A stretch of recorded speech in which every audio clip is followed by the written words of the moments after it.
Kids, we're talking to Mr. Oil and Gas, Alex Ottewell. How you doing there, Alex? How's it going? Doing good. Oh, this is going to be fun because we're going to talk about oil and gas, ways to get our clients really, really rich. How does that sound? There you go. I mean, that's why I transitioned, right? So, Dude, your background's way interesting. As you know, as we've talked about, our people that are watching and listening are mainly real estate investors. They're all really entrepreneurs. Most of them are, no, all of them are really well heeled. You know what I mean? They're the people you're after probably for one of your funds and et cetera. So let's talk about your background and kind of what your deal is, what you're looking to do. So talk real quickly about your background because it's cool. It's really cool background. yeah. So, moved here when I was a kid from England in 2000.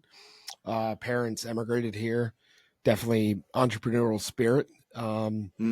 Started in the fix and flip era right out of the crash, kind of 2011 time. Went to the tax deed sales. Was a big tax deed buyer for 7.5 years. Bought about 650 tax deeds during that time. And then went into seller direct marketing, which is how I got my call center started. 2018 was around the time I was, switching over, creating my own leads. I was getting about 2,000 leads a month with 8 cold Holy callers. mackerel. Really? Yeah. So at the time, my kind of niche in the market was mobile homes and land. So back in the day, in the tax era, nobody wanted to buy them.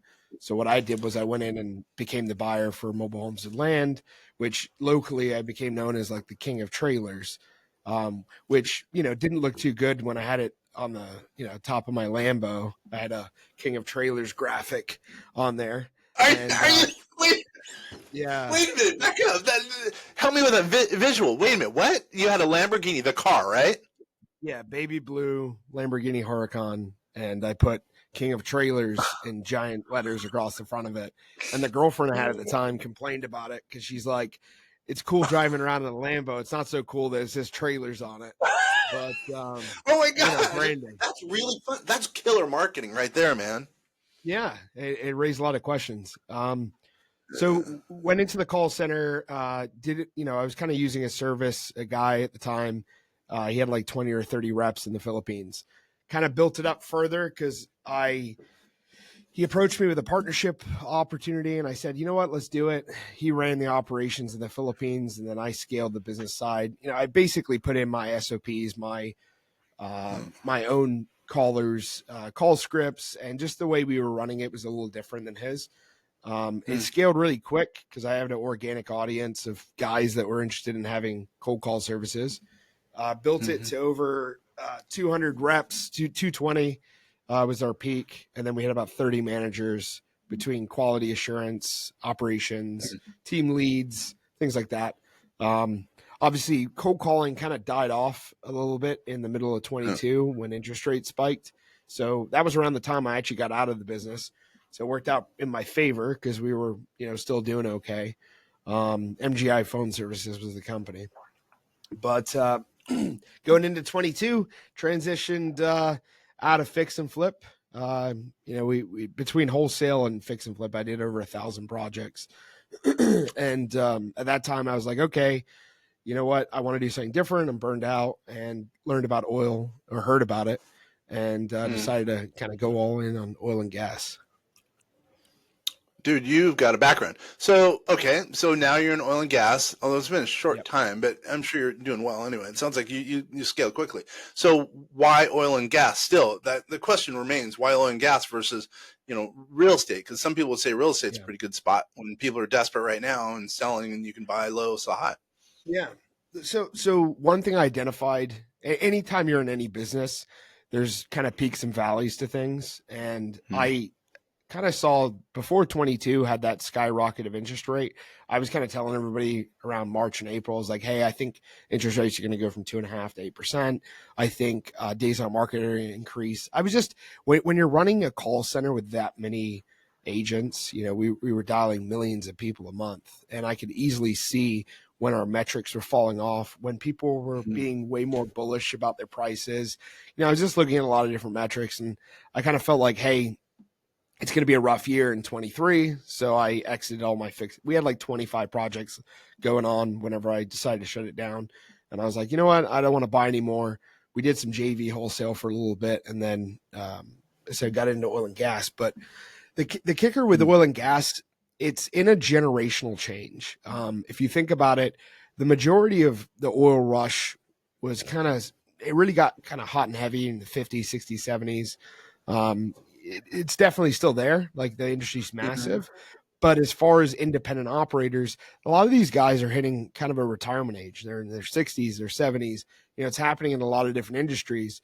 And these types of people are who built America. I mean, the truth of the matter is the current generation wants to find a shortcut to everything. They don't actually want to build a infrastructure company. They want to hit a freaking Amazon store and to rip $10 off their buddy instead of actually building a real business that benefits society.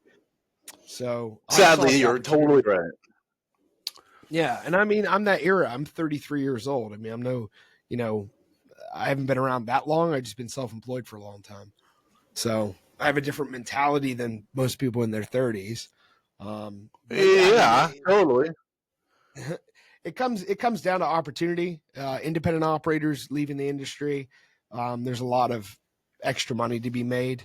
And also, if you can imagine, real estate, everybody picks the bones, right? Whether it's a wholesaler trying to get a good fee, fix and flipper, everybody's trying to take every dollar out of the deal.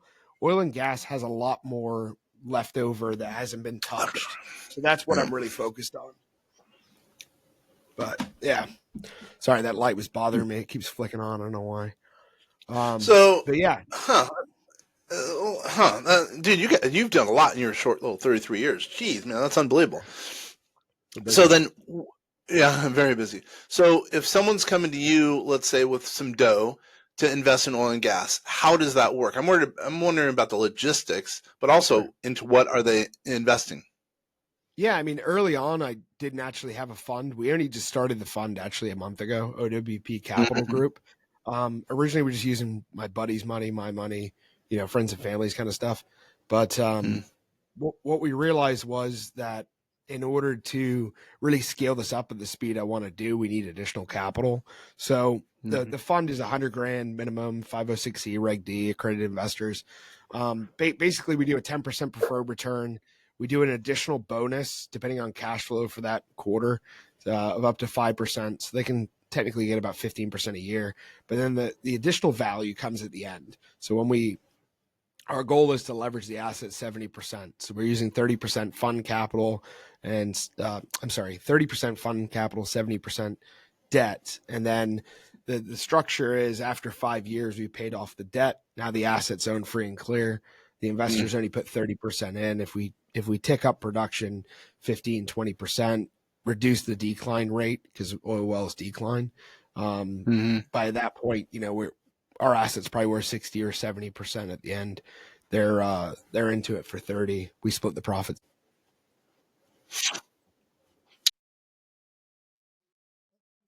All right, Alex. So as I was just about to say, it sounds as though you don't do the digging per se. You don't do the drilling, I should say. You just kind of do the next step after that. Can you explain a little bit about that? I'm gonna ask some dumb questions. I have some wild questions, by the way, for you about some oil and gas. Go ahead if you can. Yeah, so you kind of have to look at it in a couple of different realms. The guys that go out and drill, which is the majority of companies, their goal is to get that initial rush. If you almost compare it to a soda bottle, if you go shake up your soda bottle, that carbonation when you first open it sprays out like crazy. Well, then as like the minutes go by, the fizz dies off and it starts to not fizz as much. The ground works in the same regard. If you look at it, the earth is like layers of a cake. Depending on the pressures that you're dealing with in each formation, because each layer is a formation, you're going to have different results. So you're going to drill into the reservoir, and initially it's going to come on like crazy. And then over the next 12 months, it's going to start depleting. So you could get like 1,000 barrels a day initially, and then by the end of 12 months, it's doing 10 barrels a day or 5 barrels a day, whatever it may be. But what ends up happening is when you have a field, it'll get drilled by a lot of different wells. You get like 10, 20, 30, 50 wells drilled out over the course of however many years it is. And then after a while, those same operators, they hit a point where they're like, okay, I need capital to go do another field. So they'll sell their existing production to other people in order to go and do a new project. because drilling is quite addictive and probably one of the main reasons why I don't want to do it, because it's also the highest risk in the oil game, but it's also the highest reward. So it's kind of like gambling. What I did was I figured I kind of went through maybe 10 different business models in the first 3 months of really kind of getting into oil and gas. I ran different variables, different scenarios, and I kind of wanted to look for what I did in real estate, the low hanging fruit. I don't necessarily want to go be that guy that has that crazy boom or bust type, drill. I'd rather buy existing production that I can kind of almost foresee the future in some regard. Because if you've got a well that was drilled 10 years ago and it's still doing 2 barrels a day, 3 barrels a day, whatever it may be, you can kind of see a track record much better than the first 12 months that you're drilling a brand new well. So having that consistency when it comes to evaluating and predicting your future revenue and things like that is a great way to be. It's easier to build a business model off of understanding what your production was the last 10 years and what it could be for the next 10. Mm-hmm. And so what's a likely, this isn't the start of my dumb questions yet, by the way. So okay. What's a likely rate of return? At least I'm telling you before. What's a likely rate of return for an investor? Because again, some of our people might want to, invest in oil and gas. Yeah. So we put it between 18.5 and 22% IRR, and that's a net IRR after all our fees and stuff. There's also, every year that they own part of the fund with us, it's a depletion allowance. So you get 15% per year as a tax credit. So for example, if their return is, I don't know, 10 grand for the year, 20 grand for the year, whatever it may be, 15% of that return gets tax deducted because they're getting the pass through of the depletion. So the 18.5 to 22% IRR is not accounting for any kind of tax benefits too. It's just based on the cash flow. That's important because a lot of our people, as you know, here at vastsolutionsgroup.com, we do tax, finance, and artificial intelligence, business automation. But one of our big things, a lot of people come to us for taxes. And so what you're just telling me, as an example, let's say someone made $10,000 in a year, meaning that's the rate of return with you guys. You're saying 15% of that growth would be basically tax deductible. Right. That's the term. In that case, it'd be tax deductible. So it is a tax play. It's not only a rate of return play, if you will, but it's also a... Yeah, and to be honest with you, it's our first fund. So I've always found in business, it's better to, give a lower estimation of where the returns would be, because the worst thing that can happen in the world is you come up short. So we deliberately structured it lower than we believe. Now, don't get me wrong.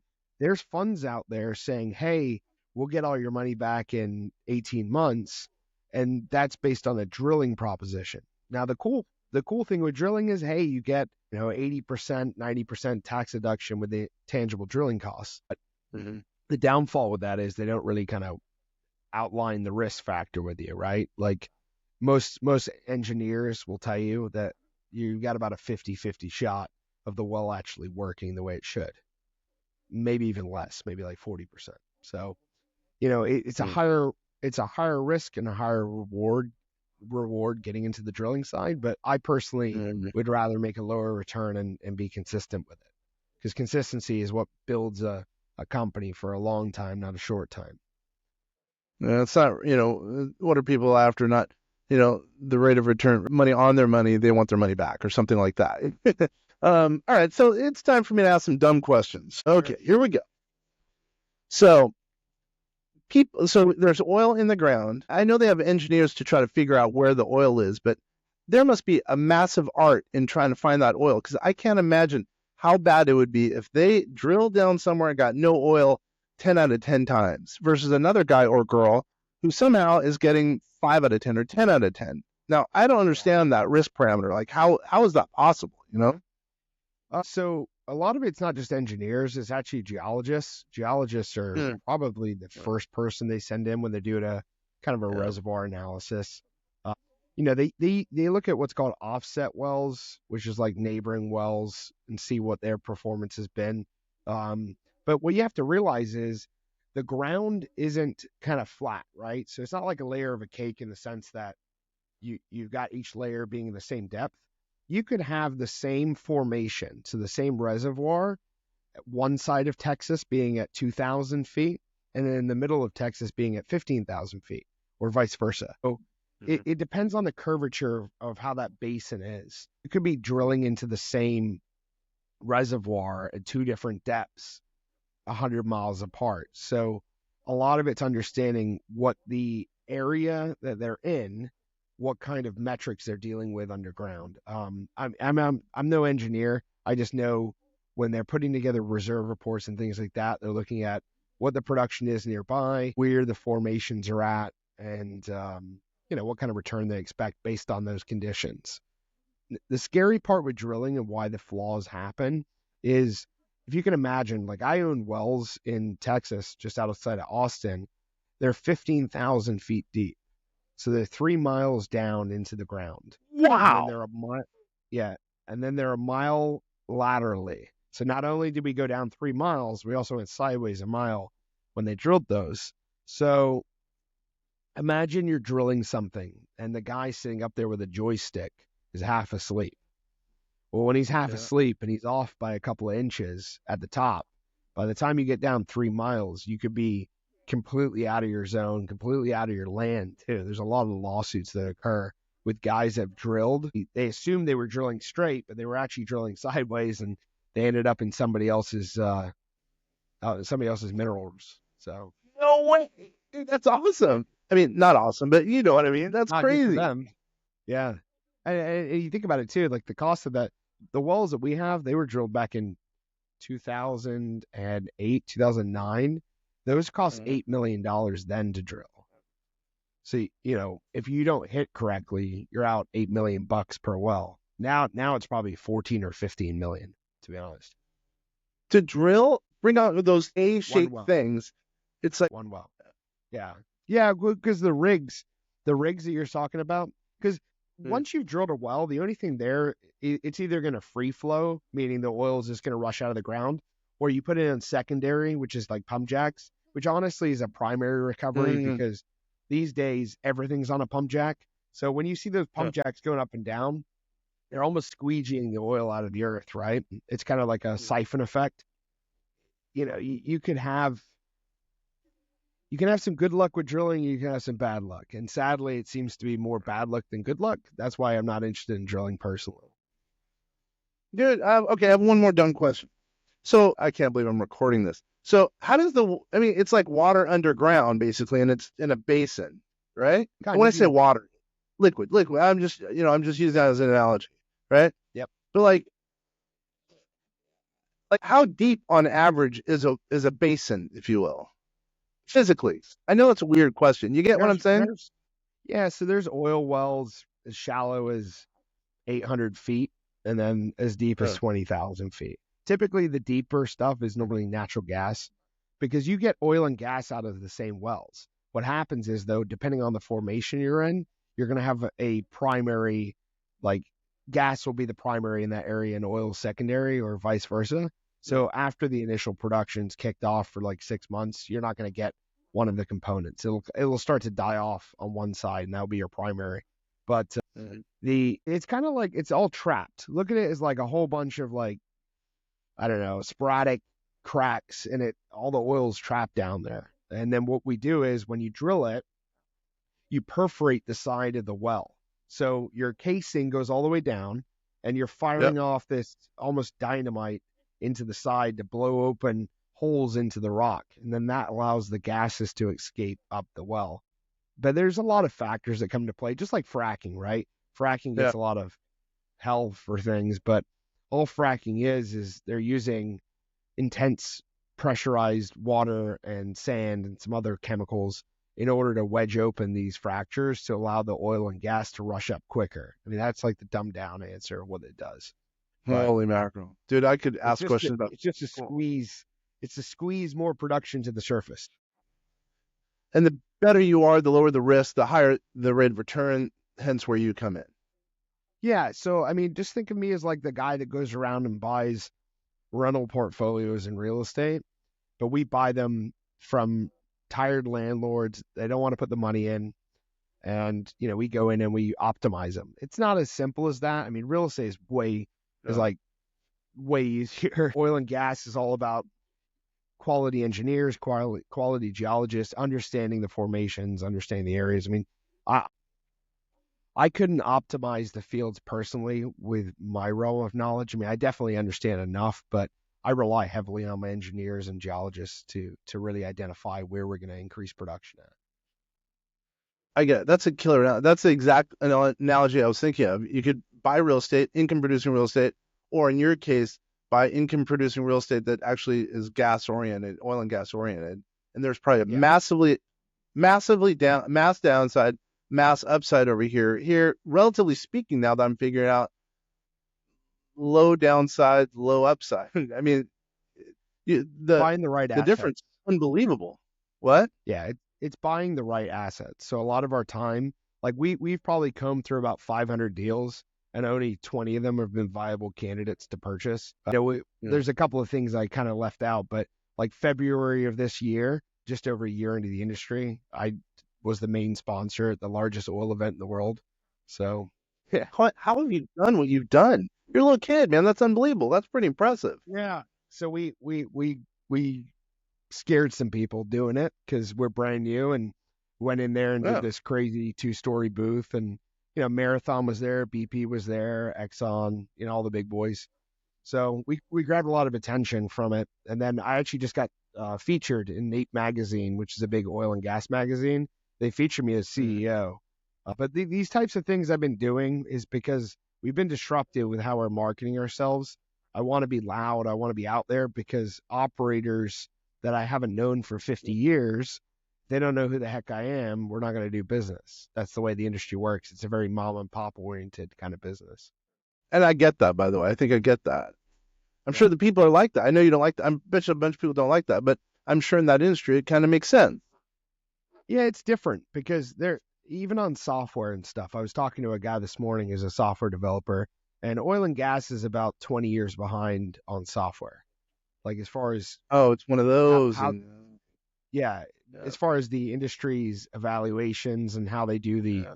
like economics and geology stuff, all those softwares are really old. They're very out of date as far as how the UI looks, how they interface. I mean, they're kind of old school. Let me guess. No AI. No, there's a couple of companies that are coming in, and we're definitely doing AI in-house, but that's because I have a background in software configuration stuff. I mean, not necessarily coding, but I definitely know how to utilize tools. But yeah, it's really behind, and then the cost is astronomical. I mean, our fees per year just for running a small company, they're nearing 200,000 a year just in software subscriptions. Just in software, are you serious? Yeah. Yeah. Holy. Yeah, and then you gotta tack on a couple of engineers at 200 grand a pop, and realistically, just to run a mom and pop operation, it's about $1 million a year. Just a very tiny operation, it's about $1 million a year in hard costs. And I'm sure that scares off everyone. So the only players are big dudes, right? Generally. Yeah, well, no, I mean, a lot of these mom and pop operators, they started in the 50s. They drilled their first well, they drilled another one. I was talking to a gentleman, he's been in the game for about 35 years. He's got 9,000 wells, and he's never taken a piece of debt in his entire life. All he did was he took one well and took the profits and drilled another one and another one until he had 9,000 of them. I mean, he bought out other companies at that point, but he did a bootstrap method, which is very common. I personally don't believe in bootstrapping to that level of scale. My goals are to control and own a sizable portfolio in oil to the point where we get bought out. I'm not being delusional in the fact that I want to be the next Marathon. I just want to be the guy that everybody sells deals to for now. I roll it up into one pretty package and then sell everything to them in a bulk, $1 billion. Well, that makes sense. And by the way, what I meant was the new players would be bigger companies versus mom and pop. That's what I meant to say. Yes. Is that not the case? 100%. Oh, okay. Yeah. That's what I thought. Okay, yeah. There's probably less than 10 people a year that are becoming independent oil and gas operators. Like, it's very low. That's what I thought. Yeah. Yeah. There's only 10,000 in the whole industry in the United States for upstream, which is what we do. There's probably only 10,000 active operators. in the entire United States. And there's 5.5 million wells in the United States. Yeah. How many? 5.5 million wells. Oh, it's a lot more than I expected. Holy mackerel. Yes. Um, Yeah. yeah. All right. One more dumb question. I should know this. What's the oil pipeline that's so, Keystone. yeah, exactly. Keystone. Yeah. What are your thoughts on that? I don't, if you don't want to get political, I get it, dude, but you know what I mean? Well, the original goal behind it was to transport from Canada. So Canada, every oil, and I could be incorrect on the thickness, but typically like Canada has a thicker viscosity oil and we have a lighter crude in Texas. So what happens is our refineries were kind of getting set up for having a mixture of light crude and heavy crude. So what they were doing was they were trying to bring in Canada's oil to mix with our oil to make a better combination. That's from my understanding. Bear in mind, I don't have an engineering background, but from what I've talked about with different engineers I have and stuff, that was kind of the goal was to make our plants run more efficiently by utilizing their oil too. Mm. But Canada's got really rough. Like I know a Canadian company up there that drill in Canada, and they have a lot more issues with extraction just based on the viscosity of their oil. It's a very Mm. heavy pain in the ass oil to get out of the ground. Same as Venezuela. So it'd be more Venezuela, difficult, more expensive. yeah, it's the same as Venezuela. Venezuela's oil is considered dirty oil. It's not. It's hard to extract, and they have a ton of oil, but it's very expensive to extract to the way they do it. One more dumb question. If it's literally, there's these pipelines, right? Literally huge pipelines. I can't imagine why they're not attacked more so by either environmentalists or, forbid, terrorists. You know what I mean? Yeah. Yeah. I think you're probably more pointing to like natural gas pipelines, right? Well, both. Like, Yeah, both. Yeah. Probably more. Yeah, because typically oil is trucked off, meaning that Trucked. Yeah, like that's true too. there's definitely pipelines for some oil fields we've even encountered have direct access. Like they have a pipe that runs directly to the refinery, depending on the production Yeah. volumes. But majority of the Right. time, how it works is the oil comes out of the ground, they put it in a tank battery, and then once a month, once a week, once a day, depending on the field's production, they're going to come by and pick up that oil and then transport it by truck. Natural gas is Mhm. typically flowed through pipelines. And the kicker is, most people don't know this, like I have 8 natural gas wells. When they flow out of the ground, that gas runs through my pipeline into the main pipeline, right? Well, Oh. whenever they run it through their pipeline, they're going to charge me based on the distance from me to the refinery. So they charge me a I mean, that makes fee sense. Okay. depending on where we're going through, yeah. And then based on the gas composition, you're going to get different fees involved. But to go back to your original question of why it's not attacked, I have no idea, but I could at least give you an explanation of what goes on with those pipelines. They're a pain in the butt, though. I mean, I've had 2-3 weeks at a time where they've been down. Like if they have a leak Oh, or an issue, I didn't they even got to think shut about them that. down. Yeah, they got to shut them down, and then you can't sell your natural gas. So then you have to shut in your wells because you can't have thousands of pounds of pressure sitting there. So we have to shut them in, which in essence loads up the water in the well because it's called water loading. But the formation, if you can't get rid of the gas, it basically starts pushing water into your well, and then it becomes another costly exercise to get that out. So Oh my, I could talk for you all day. Okay. I'm gonna try not to ask any more dumb questions. Plus, we gotta probably close up. All right. So, what's something we haven't talked about thus far that you wish a potential investor or someone who's interested in your world should know that we haven't talked about? yeah, I mean, I think if they're thinking about going into oil and gas, right, as far as an investment or whatever, because Mm. truth of the matter, I mean, most of the deals we're looking at are between $10 and $15 million or more. So like, unless they have that kind of pocket change sitting around, they're probably not going to go buy an asset like we are. But the goal behind it is I created a vehicle for people to get into oil and gas that are afraid of only getting a tax benefit, right? If you go drill a well and you get a tax credit, that's great. But if you're not getting back your original investment, you're at a loss. So I create a Mhm. vehicle for people to invest in that don't necessarily want to make, their money back in 18 months because they don't think that's realistic, but they do want to make a considerable return. So I think if you're looking for somewhere to park money in oil and gas and you want something consistent, not necessarily boom or bust, then we are a good vehicle. If you're a dice roller and you're the guy to walk in, put 10,000 on black, then go for it. I'm just not that kind of investor. So there's our biggest difference. Yeah. Yeah, no, I totally get that. I think I could totally see some of our clients or viewers, listeners liking what you do, because for one, your rate of return, I would say, is pretty good. Number one. Then number two, a little bit of a tax benefit. It sounds like you're an interesting dude. Like, what's going on in the marketplace. Yeah. You're, disruptive, My goal is to hit that return. And I think one of the things people are really concerned about is commodity pricing, because clearly we had like a 2020, oil went negative, blah blah blah. But what they have to realize is that only happened for a few months, and then things regulated themselves and went back up to $40-50 a barrel and so on and so forth. But the way I'm able to hedge our production to stop us from having that kind of issue, we'll take let's say we get up to 100,000 barrels a month, right, in production. We'll take 25% of that portfolio and go ahead and hedge it, which means locking in the rate. It'll be a lower rate. So let's say oil's at 80 and we lock in at 65. The goal behind that is to keep us, we'll lose money if we, as far as opportunity value, but it'll also protect us if everything goes to crap, then we're still locked in for that rate. So there's a few different things we're doing that are pretty standard, but also not talked about. I think one of the problems in oil and gas and why everybody likes me, and as far as NAPE and these other magazines that are featuring me, is because I'm coming out and saying, hey, we're going to be open and transparent about what happens in oil and gas when everybody else just wants to keep it a secret.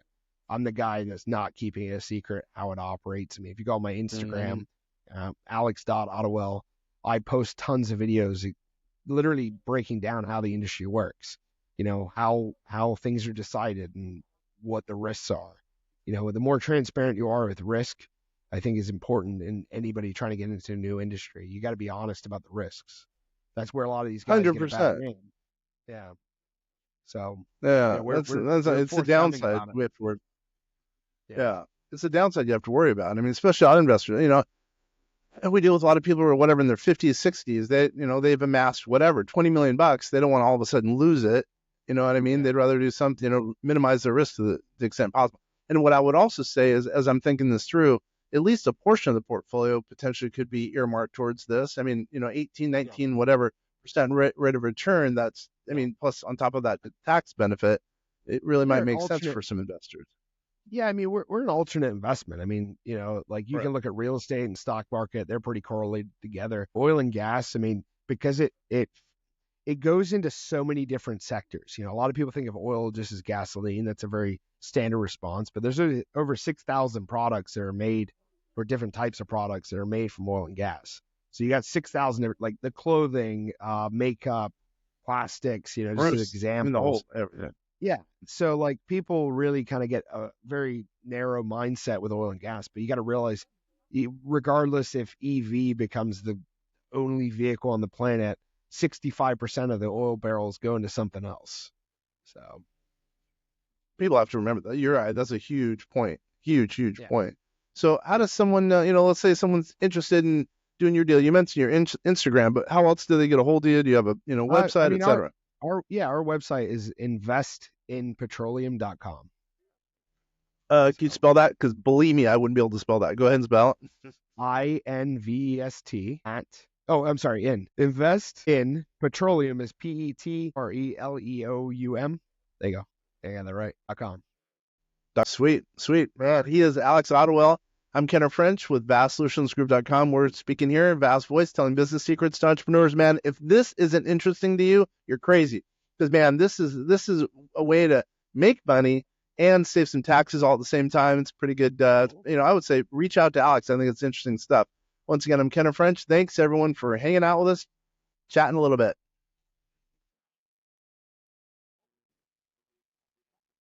That's good.